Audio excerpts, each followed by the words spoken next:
Hello to everyone, and welcome to the site's tutorial on how to fly the hoverboard by ZR, which equally serves as a guide to initiate new riders to the hoverboard by ZR. Before we start, be sure to have read the user manual which is delivered with the hoverboard, and be sure to choose a body of water free of obstacles and waves if possible.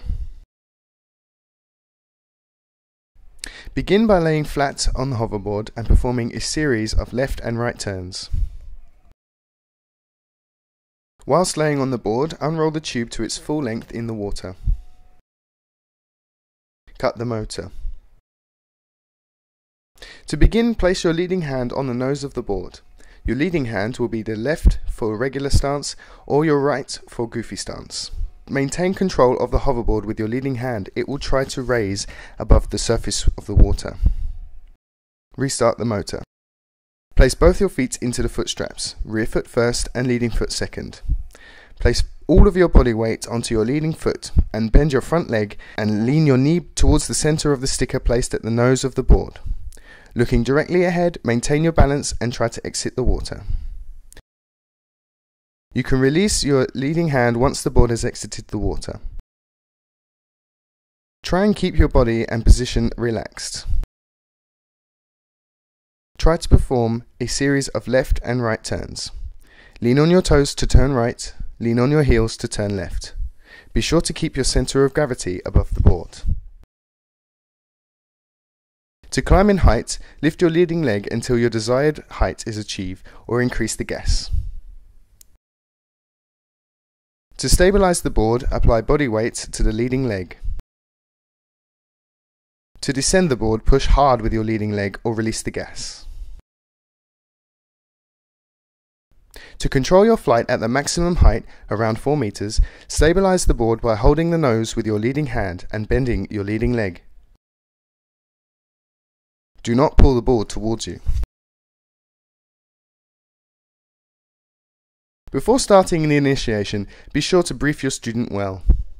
It is very important before flying with any students to be clear that when the rider falls from the hoverboard, the trainer must, as quickly as possible, release the gas and stop the motor in order to immobilize the hoverboard. The hoverboard by ZR was designed to fall away from the user.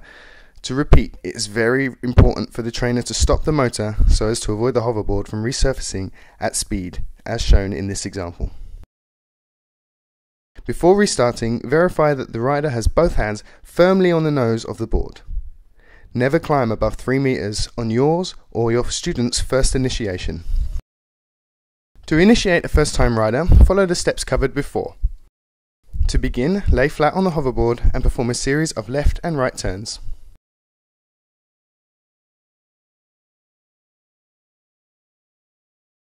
Unroll the tube to its full length. Cut the motor.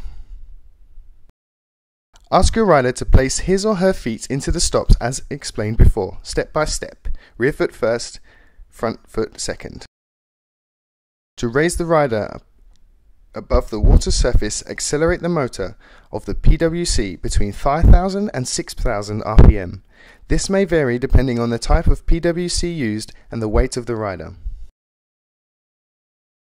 Sustain a height approximately 10 centimeters above the water surface for the rider.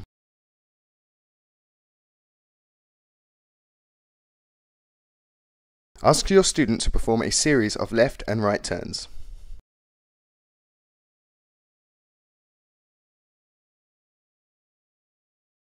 Next, perform a series of ascents and descents by accelerating and decelerating the motor.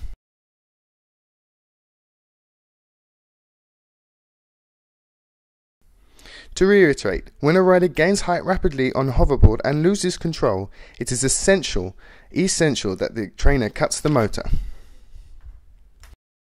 That concludes the tutorial. Thank you very much for listening.